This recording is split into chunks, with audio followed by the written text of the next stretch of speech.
Park City Mountain Resort opens in 6 days, 5 hours, 39 minutes, and 21 seconds.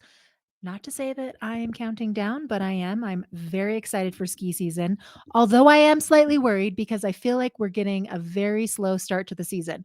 I've lived here for 37 years directly in Park City. Yes, Canyons Village is like a 2-second drive that way. I go around a roundabout by the Waldorf. Bam, I am there. I'm a little nervous about our snow coverage, and Park City's been a little hush hush. They haven't really announced what they're going to be opening.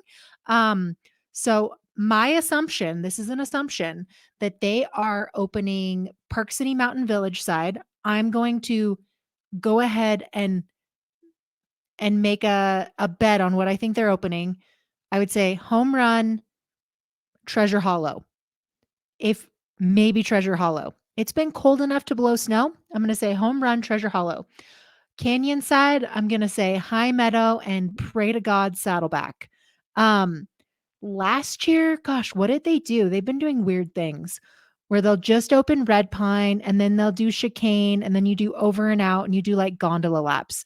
So maybe they get over and out open on Canyon side, below snow on chicane and Saddleback so that you can and hopefully High Meadow because there's not a lot of beginner terrain over on the Canyons Village side. And Lord knows we need both village bases to open to spread people out because if we are on a magic white ribbon of death, which we might be shredding on for a little bit till we get like a big snow season, a big snowstorm. So I've been looking at my favorite app. It's called On Snow. So our forecaster for the Wasatch Mountains is Evan Thayer, and he's looking at all the models on here, and he said that it doesn't look like we're getting a storm window till November 22nd to the 26th. So that looks kind of like when the storm is coming. Um, so we'll have more winter-like patterns by Thanksgiving. It's a dry start to this week. It is dry. It is cold out there. It's like 49 degrees out, which is crazy to me. Yeah, 47 degrees at Park City Mountain right now, which is crazy. So make sure you get your Epic Pass because prices go up November 19th. And I bought mine really early. I bought mine like last year at the end of the season. So I bought mine and my husband. So we got the best deal possible. We did go full Epic. I don't know. This might be one of those years where you start out in Colorado first and then make your way to Park City. Last year we got spoiled. We had the most amazing start to the season. So amazing that Deer Valley opened up early. I think Park City opened on like November 11th. I snowboarded and skied till May 1st. Closing day was May 1st at Park City. And then Snowbird and Alta had so much snow and so did Solitude that they stayed open. Gosh, definitely all of May. And then I think they did certain weekends. I forget, but there was a lot of snow up there. Alta had like over 900 inches. It was insane. I literally probably had 80 powder days last year. All it did was snow. It was so good. So I've lived here for 37 years. I've seen this pattern before where we get an early snowstorm and then it gets warm and dry. And that always makes me so nervous because people get so excited, especially people that have never lived here before. And they're like, yay, snow. And I'm like, no, not yay, snow, because unless it's going to stay cold and keep snowing, we don't want it to snow until it's going to like keep snowing and snowing and snowing and snowing and snowing, especially because that makes backcountry skiing really dangerous and avalanche conditions really dangerous because you get this faceted snow from these early October storms that are sitting on northeast facing slopes that have not melted because they've had no sun and it's been cold enough for that to stick around. And that's what gives us the weak layer when avalanches happen. So I'm slightly freaked out about that because it's been warm and dry, and I don't think that all the snow up on the mountains have melted. So what do you need to know? So as I'm going through here, I'm like, wow, there's no information about parking. So I was trying to figure out the days like how I know they opened up reservations already for the Park City Mountain Village side. Obviously, Canyons Village parking is going to be free. So that's definitely something you need to know. So for Park City, do, do, do, do, do, you know, I can't believe they're making me do this. Like, look, explore the resort. Does anybody see parking on here? Because I don't. Hours of getting here and parking. I think we just need like its own thing, Park City, because parking is a big problem here and it causes a lot of ruckus. So, what we really need, my friends, is just a big thing that says parking so that everybody's super clear on when reservations are, how much they're going to cost. Okay, my friends. So, parking updates for the 23-24 season. Um, so you've got Mountain Village and Canyons Village base areas. It's going to pretty much be the same as 22-23. So definitely check out a YouTube video that I did last year about updates about Park City for 2023. It was basically an updated video from the previous video that was like insider tips for coming to Park City. And the thumbnail has like first time at Park City. That was shot during COVID. That was a terrible year for many reasons. And the next year was really better. And then obviously last year was quite something and amazing as well. So it's gotten much better. Park City dropped off like the top 30 lists and now it's back on. So we were number 15 in the ranking. They've gotten their stuff together. They've got employee housing. They're able to staff things.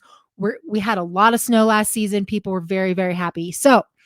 Um, so the Mountain Village base area will operate under a reservation system with elements of paid parking, free parking, and carpooling and transit incentives. Our goal is to provide an improved arrival experience. This is like Park City's biggest fish to fry. Like this is where the locals just roast them.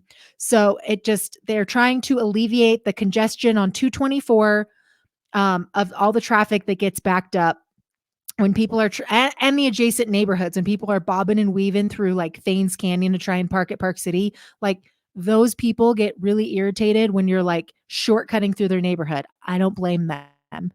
Same with like at Canyons Village, like I live really close to Canyons Village and there are shortcuts through my neighborhood to also get to the Canyons Village side. So the Canyons Village lot and the Cabriolet lot are going to be available for free parking. So that is unchanged. That is the lower lot at Canyons Village, just behind the 7-Eleven where the tin can mover is. First come, first serve basis. And then there's also paid parking in the upper lot. So by Pendry, they're not going to show it, are they? Oh, I have to go. Maybe I have to go to so they're really only showing Park City Mountain Village base because this is the base that everybody wants to be at. Canyons Village. Here we go. Here we go. Okay. Maybe not. Maybe not. Not today, they said.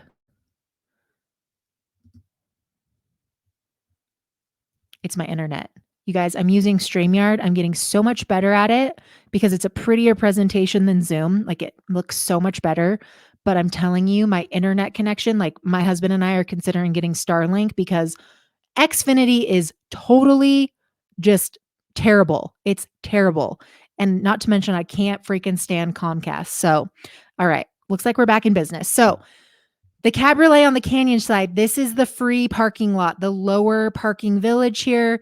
Over here, hello, 7-Eleven, right? This is like Hidden Creek. Here's Red Pine. Here's the Silverado lot. Pendry and Upper Village are going to be paid parking. They're going to charge you just as much as it. They're going to charge you as much as it is to park at Park City Mountain Village. They have an alert system that you can opt into and it'll send you text messages of like, sorry, Old Town parking is full. The Park City Mountain Village base is full. Or you can just follow their Twitter, their social media accounts. I find that Twitter, they're really good about posting mountain updates there. However, I don't know how fast they are at posting it. Like the second that parking fills up, like is somebody on their phone tweeting? Like I don't really know like what the the time frame is to actually for somebody to whip out their phone and say parking's full. Um, so the Mountain Village base area, so Park City Mountain Village base where, Payday is, Crescent, Eagle, First Time, like the base that everybody wants to be at, has moved to a parking reservation system. So if you skied here last year, you're familiar with that. If you haven't, you need to know this. So parking reservations for the Mountain Village lots will be available for advanced booking starting November 8th. So it's already happened.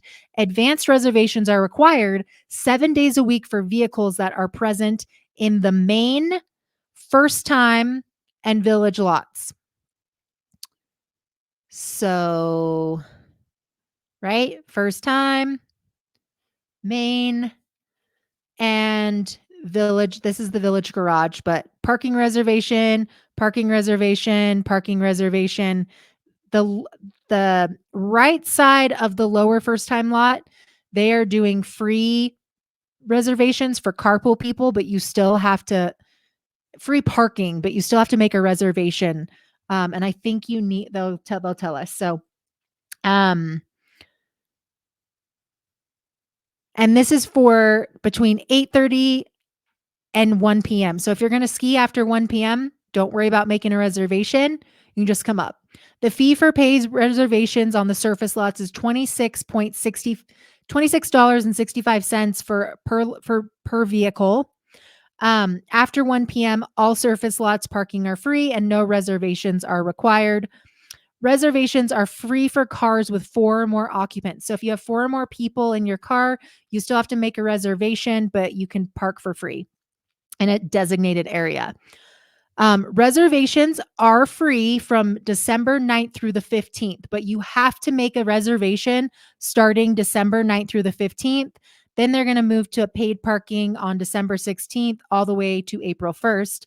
If you want to be bougie and park in the Park City Mountain Parking Village garage, the underground garage, this is where my husband always has to park. He has to have a warm, dry place to put his boots on. It's $45. And we have tried and tried and tried and tried to win the lottery to get a parking pass down there, but no such luck. We didn't get it last year. We didn't get it this year. The Mountain Village parking garage remains paid parking with reservations required every single day. Let's see.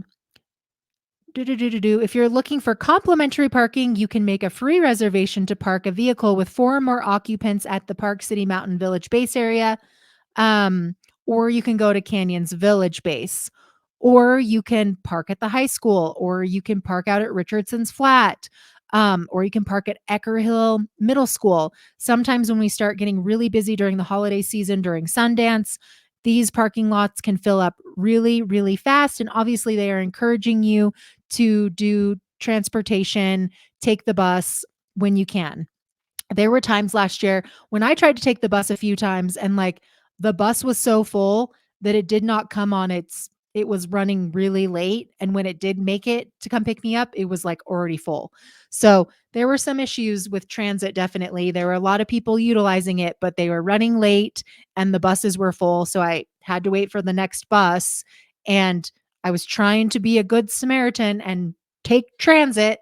And like it literally was not great at times.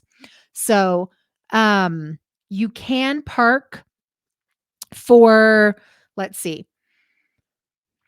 um,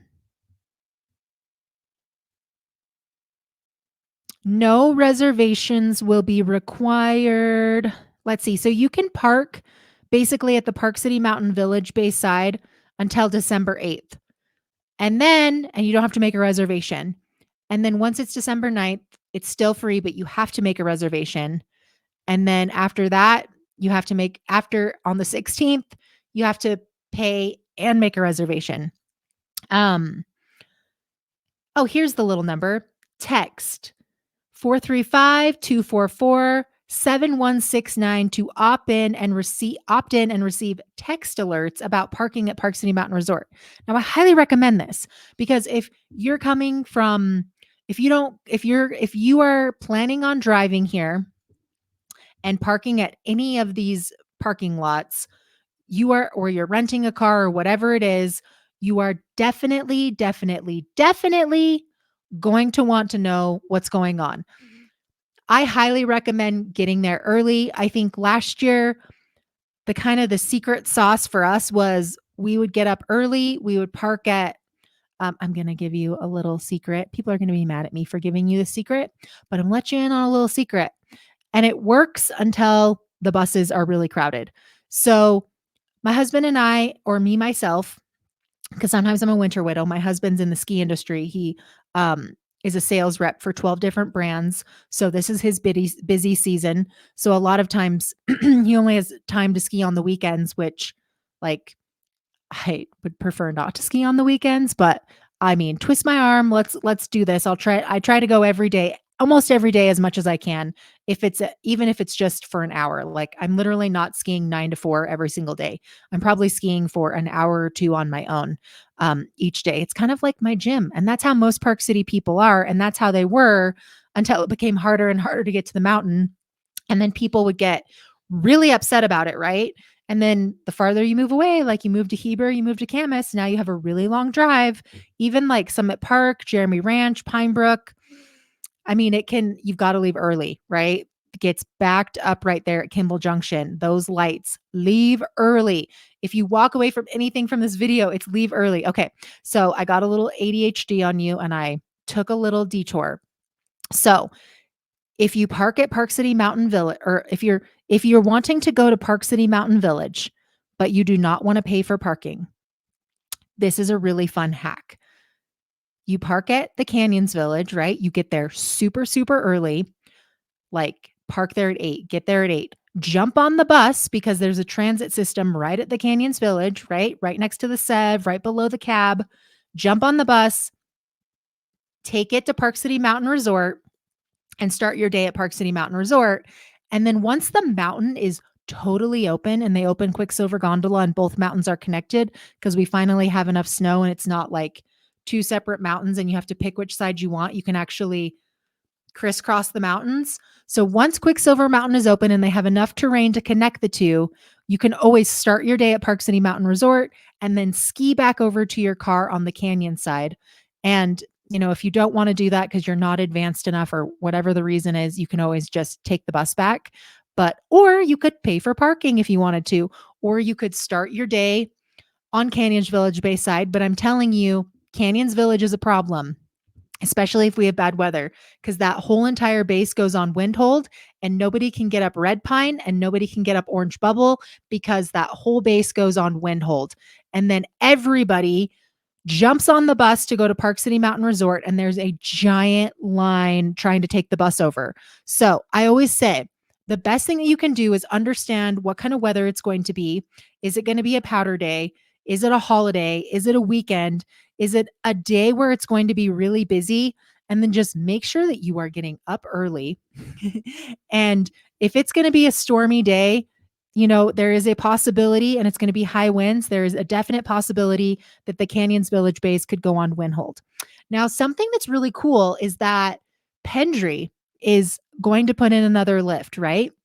They've been trying to do this. They're going to have their own ski beach right there. And they're going to replace the Sunrise lift, and it's going to be another exit point from the Canyons Village base side. And it's going to go up to Red Pine as well. So you're going to have 2 access points to Red Pine, and then you're also going to have the Orange Bubble.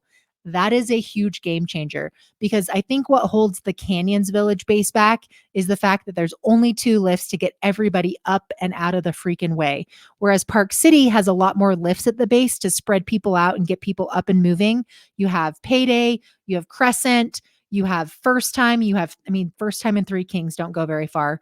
But then you also have Eagle. So it kind of is able, as long as Crescent's not on wind hold, you're able to spread people out a little bit more.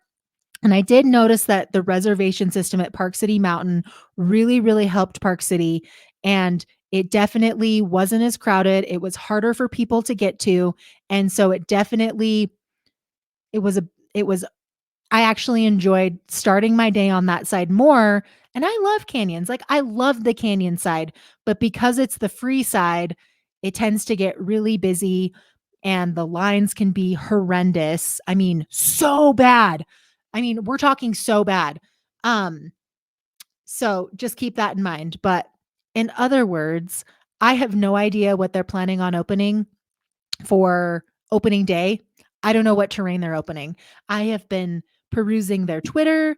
I have been perusing their Instagram. I obviously was looking at their website. It literally it doesn't say anything about like what they're opening, like any news. Like, come on, guys. What are you planning on opening for that opening day? But if you're a first timer just catching this video or you're coming to Park City for the first time, come to their website because they have a lot of awesome information here um, on how to get here, on how to plan your trip, on just great information to look into. They also have the Epic Mix app, which by the way, I have 10 free buddy passes that you know I need to give away to somebody. So um and I was looking at actually how to do it. Like, look, I've got benefit tickets. I have 10 out of 10 buddy passes. Um, so I've got 10 buddy passes to give away. Clients, friends, come on. Um, basically send to a buddy. Let's see. Pick the resort and the days you want, and then email the link to a friend. So I have to have your email. And then you take the link and you purchase it online and you pick up the tickets at the resort. Oh, the pass holder must be present. So that's not going to work unless you're skiing Park City. um, okay. Okay. So if you come to Park City and you want to ski, maybe I'll hook you up with a buddy pass. Cuz I don't know like what are tickets. Let's look at what a ticket package is, you know. Um Winter lift tickets. Let's see what the damage is. I oftentimes think that, if an Epic Pass is what, 9 something, how many and you're skiing at least and you're gonna be skiing for at least 7 days, that Epic Pass will probably pay for itself. Waiting room, do, do, do, do, do, do, do. I wish I had, like, little, like, do, do, do, do, do, do, do, while my screen is loading. Because when you're trying to stream live and do all the things, you need fast internet, which is why Xfinity, you're out, and Starlink, you're in. Curious if anybody listening or anybody tuning into this, do you have Starlink? Have you tried it? Have you had any luck with it? Do you like it? Um, I do have some friends that have like a Mercedes Sprinter van that decked out their Mercedes Sprinter van with Starlink, so they have Wi-Fi wherever they go. That's amazing that they have like an RV setup. But, I just want Starlink for my house. Okay, here we go. 1 day lift ticket, peak window price, $299. So that's a $300 ticket. Wow. Man, that is crazy. So if you are skiing for a whole week, so let's say the Epic Pass is what? 980 by 300. Gosh, you literally that was easy math and I had to use a calculator. You really only need to ski 3 days for that to make sense. Um, if it's 1,000, oh my gosh, no, it is a no-brainer to just buy the Epic Pass. Um, or you're paying, I mean, if you're only going to ski 1 day, maybe not, but if you are skiing more than 1 or 2 days, I mean, if $600, I would just buy the Epic Pass. And when you're kind of like new to the sport, like snowboarding, skiing, you need at least 3 days to kind of like get christened and like get the lay of the land and the territory. My husband is an amazing freaking skier. I come from my in-laws, they were all like competitive mogul skiers, and I grew up as a dancer. So I actually hated skiing when I was a little kid. I hated it so bad. I got an ear infection. My dad tried to take me. I didn't like it. And then I didn't fall in love with it till I was 18. And I took a class at the University of Utah. And then I was like, oh my gosh, what has my nerdy dancer self been missing out on my whole life? And I took a snowboarding class and I never looked back. I literally I bought a season pass to Brighton and Snowbird and Park City. I think I had 3 season passes throughout my 20s, and I went every day and I taught myself how to be how to get good. And I didn't start out good. And so I'll let you know for snowboarding wise, like if you're not a snowboarder and you're like thinking you might want to learn it, it is really hard to learn. You're going to be on your butt a lot. Um, but it's faster to get better at. Like snowboarding, it takes at least 3 days for it to click. Once you're starting to link turns, once you're linking toe side and hillside turns, oh man, you can progress like lightning speed. For me, for skiing, I think skiing is so much easier to learn, but it's like really difficult to become like a beautiful, elegant, really ripping skier. And I know that because I've literally been an intermediate skier for like 6 years. Like when I was on skis, I had a really bad fall. Like every time I hit a bump on skis, like I love Deer Valley. Like I will ski Deer Valley any day of the week because I am like, give me perfect groomer skiing. Like if there is a bump in the snow, it's going to throw me off my game, you know? And last year I didn't ski a lot because it was so good that I was like, well, I can't go over there. Like that's where I want to go today, but I cannot go there on skis. So I pretty much snowboarded all last year because it was just deep and fun. And so I don't know, maybe this is the year. If we have like a low tide year, maybe this is the year I throw back on the skis and start skiing again. But my husband taught me how to ski. He did a great job, but definitely falling on skis made me overly cautious. Like I was doing a couple blacks at Deer Valley and I was scared, like cheek puckering, totally scared, like wedging into my turn, you know, and then like totally scared, but I did it, right? um and then you like go down a green run and you're like, I am so effing good. Like I'm so good at this. But on skis, right? It's funny because if you just push yourself to go a little bit out of your comfort zone on the steep stuff, like if I did a couple of blacks and then I'd go back to blues, my form was so much better. Interestingly enough, this was supposed to be a fun kind of update on Park City, but I got a little sidetracked. So I hope you don't mind. I have no idea what they're opening with on the Park City side or the Canyon side. They haven't released it yet. They're being very hush hush. There's nothing on social media. There's nothing on KPCW. I haven't heard any like news announcements of like the terrain that's actually going to open. All I know is that Solitude is open and it had a 4-inch base, and that makes me really nervous. So I'm hoping they don't push back opening day. It looks like they've been making a lot of snow. So I'm really hoping that even if it is the white ribbon of death, that we can all go up there this Friday. Oh, wait, is it Thursday or Friday? I keep saying Thursday, but I think it's Friday. Aha, the 17th is Friday. I hope we can all go up there on Friday and enjoy like, you know, at least an hour or two of like, you know, 10 laps on payday. Let's pray for snow, everybody. Pray for snow, and I'll do more updates as the ski season gets better and we're actually on snow shredding the mountain. You know, what's good about this year, what's changed about this year, what you need to know. I think I love doing updates like that just because like I'm such a ski and snowboard nerd and it's my life and I love doing it and I go every day. Um, and I like to help people kind of navigate the mountain and know what to expect and like help people run their day more efficiently, especially like as a local living here for 37 years. Like I know when Canyons Village is a complete shit show and that like Park City Mountain was a little bit better to experience last year. Um, but yeah, we shall see what happens this year. And just everybody pray for snow and thanks for watching.